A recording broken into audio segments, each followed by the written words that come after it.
Have you ever found yourself standing in your kitchen, counting to 10 through gritted teeth, while your child rolls their eyes at your simplest request, as if you've asked them to climb Mount Everest barefoot? That moment when your teenager slams their door so hard the family photos rattle, or your 8-year-old looks you dead in the eye while deliberately dropping their broccoli on the floor. It's like training for a marathon only to discover the finish line keeps moving farther away with every step. Jung called this the shadow confrontation, that uncomfortable moment when your child's defiance triggers something primal in you that has nothing to do with spilled milk or unwashed dishes. But what if I told you that hidden within these maddening confrontations lies the key to not just surviving parenthood, but transforming your entire family dynamic? Stay with me, because by the end of this video, you'll understand why these struggles aren't failures, but essential gateways to reclaiming the respect that creates both structure and connection in your home. How many times have you watched other parents seemingly glide through public spaces with children who listen the first time, who respond to a whispered word or subtle glance, while you're negotiating with your child like they're holding nuclear codes? They're just lucky, you tell yourself. Their kids are naturally compliant.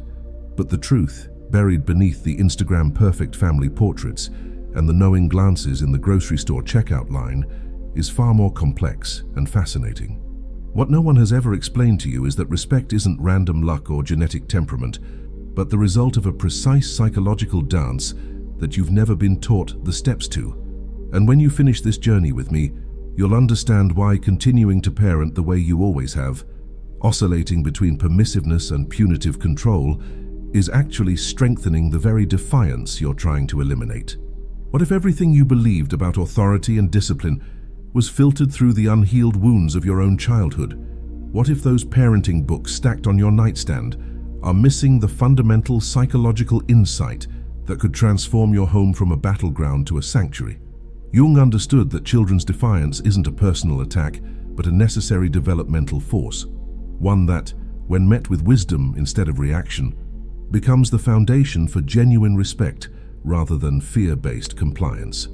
I'm about to reveal why traditional approaches to discipline often backfire spectacularly, and how a radically different understanding of your child's defiance and your reaction to it can create the turning point your family desperately needs. If something inside you is already resonating with this, type transform in the comments, because once you understand the psychological blueprint I'm about to share, you'll never see your child's challenging behavior the same way again. The first key to transforming defiance lies in what Jung called the shadow projection, understanding that what triggers us most intensely in our children often reflects disowned aspects of ourselves. Think about the specific behaviors that send you from 0 to furious in seconds flat. Is it disrespect, laziness, emotional outbursts? These hot-button issues usually connect to parts of yourself that were criticized or suppressed in your own childhood.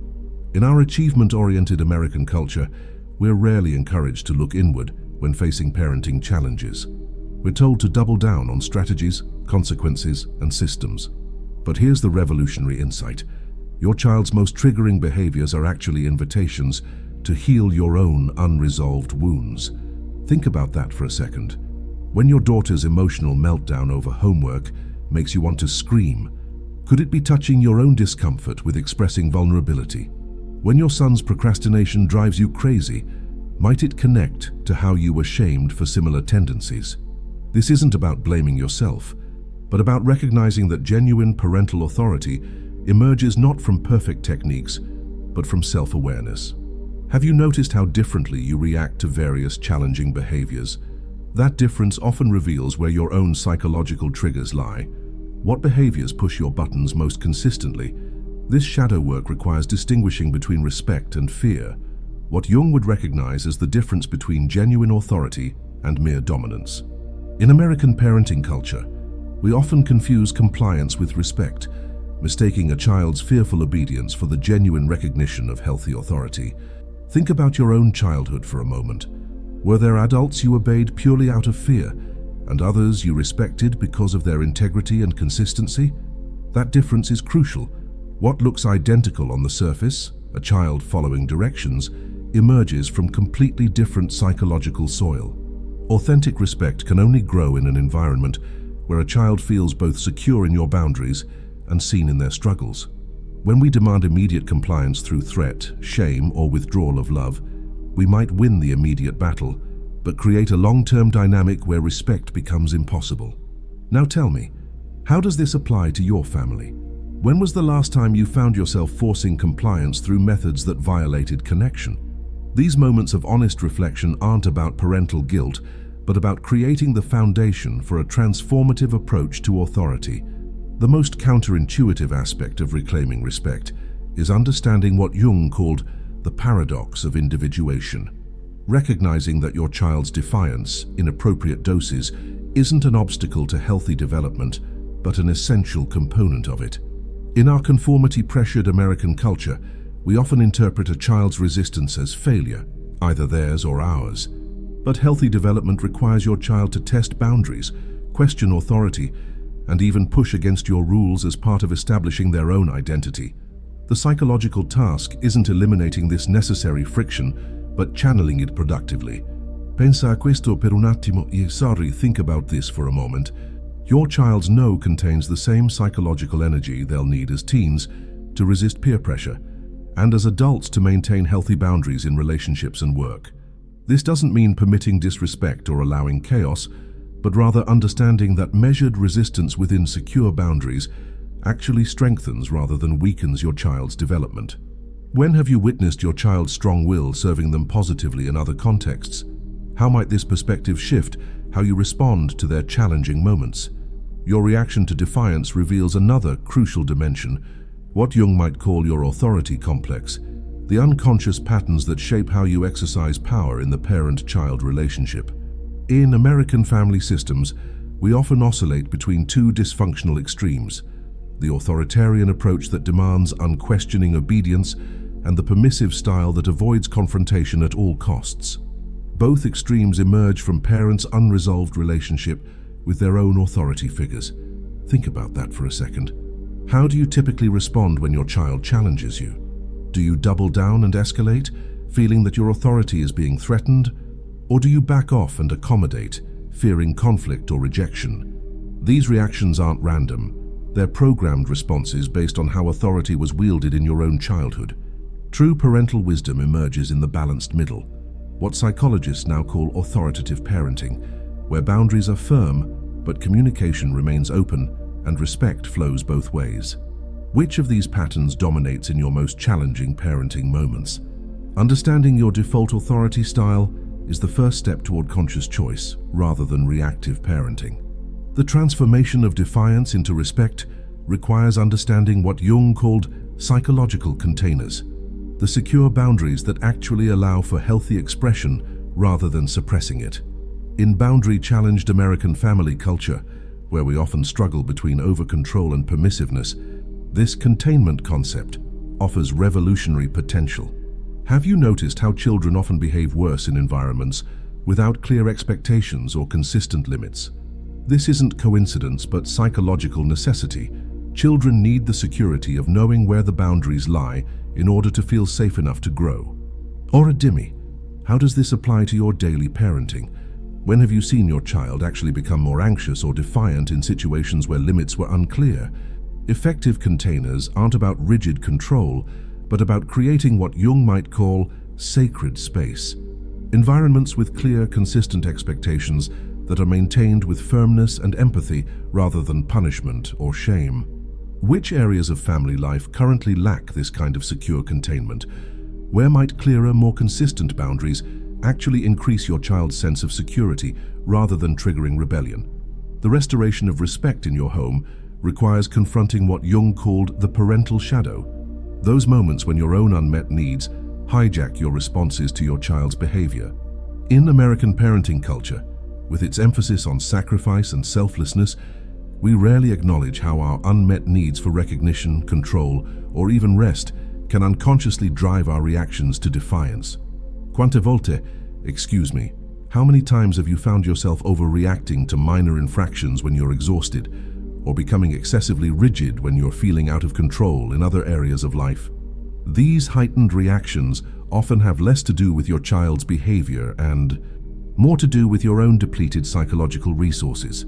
The revolutionary insight isn't that you should never have needs, an impossible standard, but that you must become conscious of how those needs affect your parenting responses. Think about your most recent disproportionate reaction to your child's behavior. What unaddressed need of yours might have been driving that response? This awareness doesn't make you selfish, but rather creates the foundation for more conscious, effective parenting choices that aren't driven by unconscious needs. The cultivation of genuine respect requires understanding what Jung called the archetypal journey, recognizing that your child's development follows universal psychological patterns that transcend individual family dynamics.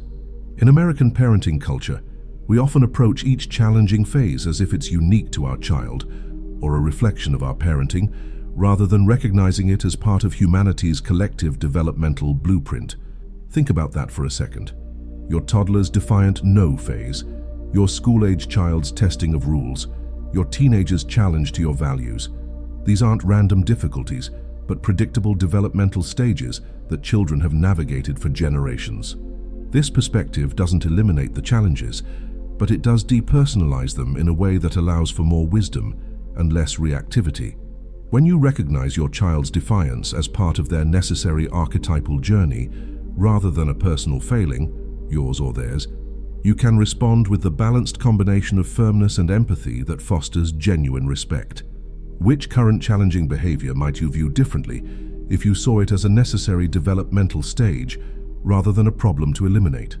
Your approach to conflict reveals another crucial dimension of respect, what Jung might call the integration of opposites, the capacity to maintain connection even during necessary confrontation. In conflict-avoidant American families, we often swing between avoiding confrontation entirely and engaging in it so harshly that connection is temporarily severed. Both extremes undermine the development of genuine respect. Pensa a questo, think about this for a moment. When your child defies a significant boundary, how do you typically respond? Many parents either back down to maintain peace or enforce the boundary with such anger that emotional safety is compromised. The revolutionary middle path requires what family therapists now call connection during correction, maintaining relationship while standing firm on important boundaries. This isn't about being your child's buddy during discipline, but about conveying, "I'm still on your team even as I hold this line." Which style dominates your approach to conflict with your child? Avoidance or harshness? What might change if you practiced maintaining connection even during necessary confrontation? The development of mutual respect requires understanding what Jung called authentic communication, moving beyond surface interactions to the deeper emotions and needs that drive behavior on both sides. In busy American family life, with its packed schedules and digital distractions, we often address only the visible behaviors. Stop hitting your sister, clean your room now, without exploring the underlying emotional currents. Think about that for a second. When your child defies you, how often do you get curious about what might be driving that resistance? Is it a need for autonomy, a response to feeling unheard, or perhaps anxiety about something unrelated? Children rarely have the emotional vocabulary to explain these deeper layers, so defiance becomes their universal language for a host of different needs and feelings. Genuine respect emerges when communication goes beyond behavior management to mutual understanding. This doesn't mean endless processing of feelings instead of holding boundaries, but rather ensuring that underneath the necessary limits is a foundation of emotional attunement. Which challenging behaviors might shift if you got curious about their emotional drivers instead of focusing solely on the defiance itself? Your relationship with your own emotions creates another crucial dimension of respect, what Jung would recognize as emotional authenticity, the congruence between what you feel and how you express it. In emotionally restrained American families, we often present a facade of calm control while internally feeling furious, or express excessive anger when we're actually feeling hurt or afraid. This emotional incongruence doesn't fool your children. They sense the disconnect between your words and your emotional truth, which undermines authentic respect. Quant volte, I apologize.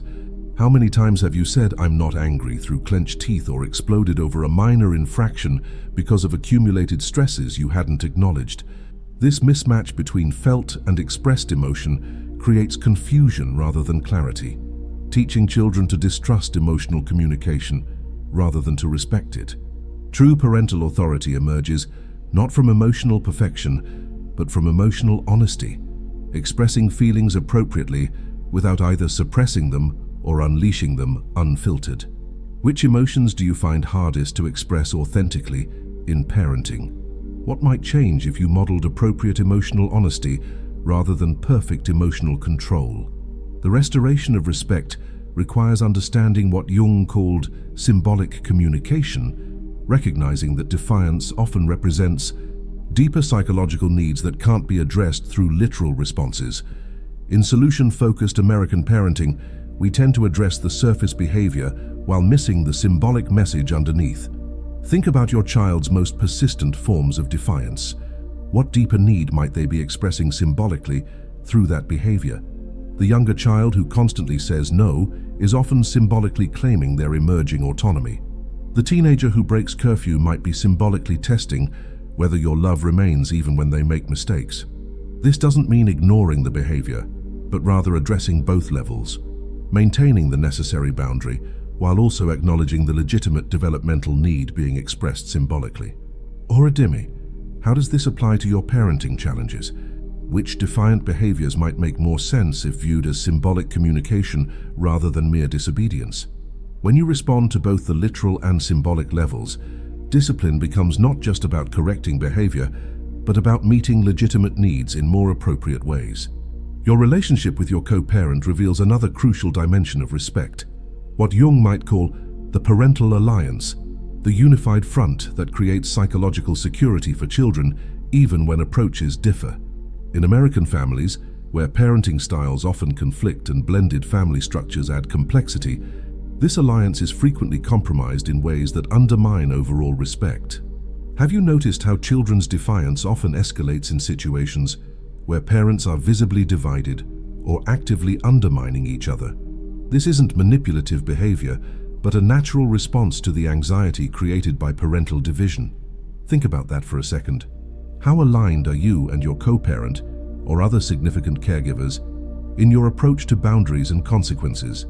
Children need the psychological security of knowing that the adults in their lives, even with different styles, fundamentally support each other's authority. This doesn't require identical approaches, but rather mutual respect between adults that becomes the model for the respect you seek from your children. Which situations currently create the most division between you and other caregivers? What practical steps might strengthen your united front while still honoring different parenting strengths? The cultivation of genuine respect requires confronting what Jung called the generational pattern, those family dynamics that repeat across generations until someone becomes conscious enough to transform them. In American family therapy, we now recognize how parenting approaches are often unconsciously inherited rather than consciously chosen. Pensa a questo, I apologize. Think about this for a moment. How similar are your responses to defiance to how your parents responded to yours? Even parents who vow, "I'll never do what my parents did," often find themselves either repeating those patterns or swinging to the opposite extreme, both of which represent unconscious reactions to the past rather than conscious choices in the present. True transformation comes from what family systems therapists call differentiation, the capacity to consciously choose which family patterns to maintain and which to alter based on your values rather than your programming. Which aspects of your approach to authority and discipline feel like conscious choices, and which feel like automatic reactions based on your own childhood experiences? What family patterns around respect and defiance might you be unconsciously perpetuating with your own children? The transformation of your family's respect dynamic requires understanding what Jung called the ritual element, the importance of consistent, meaningful patterns that create psychological security and belonging. In chaotic American family schedules with their constant activity and digital disruption, we've lost many of the ritualized interactions that traditionally reinforced family cohesion and respect. Think about that for a second. What consistent rituals structure your family life? Whether it's regular meals together, bedtime routines, weekly game nights, or seasonal traditions, These predictable patterns create what Jung might call the containing vessel, where respect can naturally develop. When family life becomes an unpredictable series of transitions and negotiations, children often use defiance as a way to create at least some predictability in their experience, negative attention being preferable to feeling adrift. This doesn't mean creating rigid schedules, but rather establishing reliable rhythms and connections that anchor family identity and belonging. Which rituals in your family currently strengthen connection and respect? What new ritual might you establish to create more predictable connection in areas where conflict frequently erupts? The deepest transformation of defiance into respect requires what Jung called soul-level parenting, moving beyond behavior management to recognize the profound spiritual dimension of the parent-child relationship. In pragmatic American parenting culture, we often reduce child-rearing to techniques and outcomes, while missing its deeper meaning as a journey of mutual growth and development. Think about your highest aspirations for your relationship with your child beyond immediate behavior. What qualities do you hope will characterize your connection when they're adults looking back on their childhood? Jung understood that the parent-child relationship isn't just about raising functional humans, but about two souls journeying together, each with gifts and lessons for the other. This perspective doesn't eliminate the need for boundaries and guidance, but it does transform how we hold that necessary authority, not as controllers of another person, but as guides for a developing soul with its own integrity and purpose. What shifts when you view your child's defiance not just as a behavior problem, but as part of their soul's necessary journey toward wholeness? How might this perspective change your response to their most challenging moments? The most overlooked aspect of reclaiming respect is understanding what Jung called paradoxical intention, recognizing that often the harder we push for a specific outcome, the more resistance we create against it. In results-oriented American parenting, we often approach defiance with escalating pressure, not realizing that this intensity often strengthens the very behavior we're trying to eliminate. How many times have you found yourself in an intensifying power struggle where the more forcefully you demand compliance, the more determined your child becomes in their resistance? This pattern reveals a psychological principle that effective therapists have long utilized.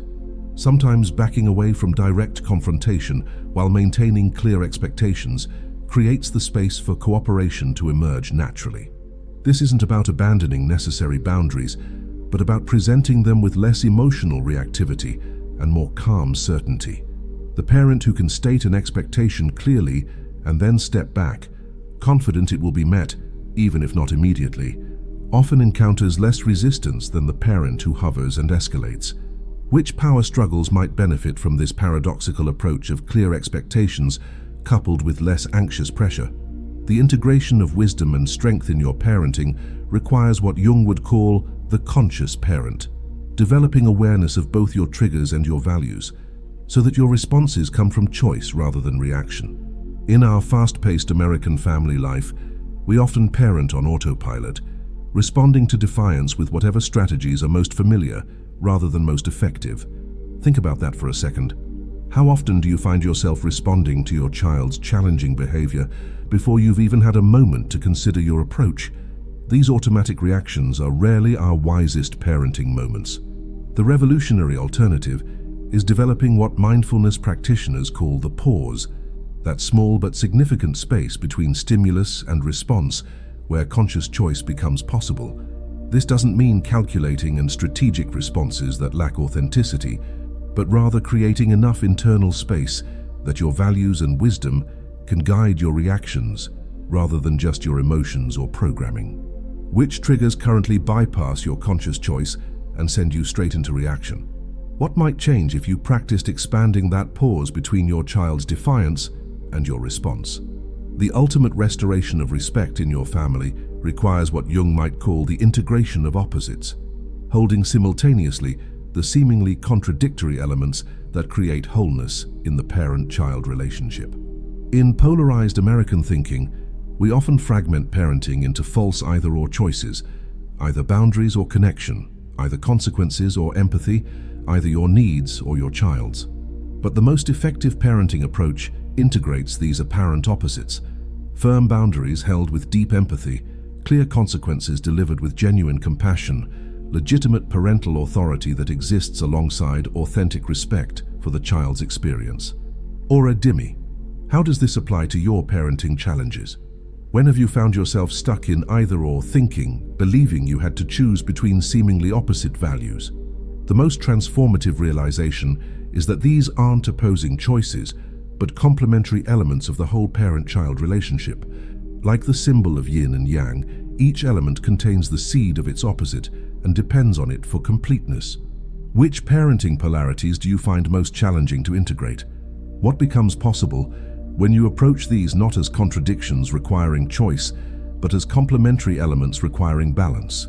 The journey we've taken together through the transformation of defiance into respect reveals a profound truth that Jung understood deeply, that your child's challenging behavior, when met with both wisdom and strength, becomes not an obstacle to overcome, but the very forge in which authentic family respect is created. As you learn to recognize your own shadows, hold space for your child's necessary development, and respond from conscious choice rather than unconscious reaction, you discover that the most powerful parental authority comes not from controlling another person, but from the integrity with which you govern yourself. Like a master gardener who understands that different seasons require different approaches, sometimes pruning, sometimes fertilizing, sometimes simply waiting with patience, your evolving relationship with your child's defiance becomes less about winning power struggles and more about nurturing the soil in which mutual respect naturally grows. This understanding doesn't make the journey effortless, but it transforms it from a series of battles into a meaningful path of growth for both you and your child. What aspect of this exploration has resonated most deeply with your own parenting challenges? The integration of these insights creates ripple effects far beyond your immediate family dynamics, transforming how your children relate not just to you, but to all forms of healthy authority in their lives. In American culture, where respect for legitimate authority competes with our deeply valued independence and questioning spirit, your balanced approach offers your child a model for how these apparently competing values can strengthen rather than undermine each other. As you practice responding to defiance with both firmness and understanding, maintaining boundaries without breaking connection, your children internalize this balanced approach as their own blueprint for relating to authority, whether in education, work, or community. This psychological integration forms the foundation for what our democracy perhaps needs most urgently: citizens who can both respect legitimate leadership and constructively challenge abuse or incompetence. Which current challenges with teachers, coaches, or other authority figures might shift as your child develops this more balanced relationship with authority at home? What long-term gifts might this integration offer your child beyond the immediate family system? What part of this journey has challenged your own thinking most profoundly? I'd love to hear your reflections in the comments. If something in this exploration has illuminated a pattern you've sensed but couldn't quite name, you're experiencing what Jung called conscious recognition, that moment when unconscious material becomes available to transformation. This recognition represents a crucial turning point in your parenting journey, as awareness itself begins the alchemy that transforms reactive patterns into conscious choices. The path doesn't end with understanding, but continues as you bring this awareness into your daily interactions, noticing when you slip into old patterns and gently guiding yourself back toward the balanced integration of wisdom and strength that fosters genuine respect. Drop a comment below and share this video with another parent whose journey matters to you, someone who might benefit from transforming struggle into opportunity through this deeper understanding of respect and defiance. If you found value in this psychological exploration, hit that subscribe button and notification bell to join our community of conscious parenting. Until we connect again in the next video, remember, the most powerful parenting transformation doesn't come from perfecting your techniques, but from the courage to see both yourself and your child through eyes of deeper understanding.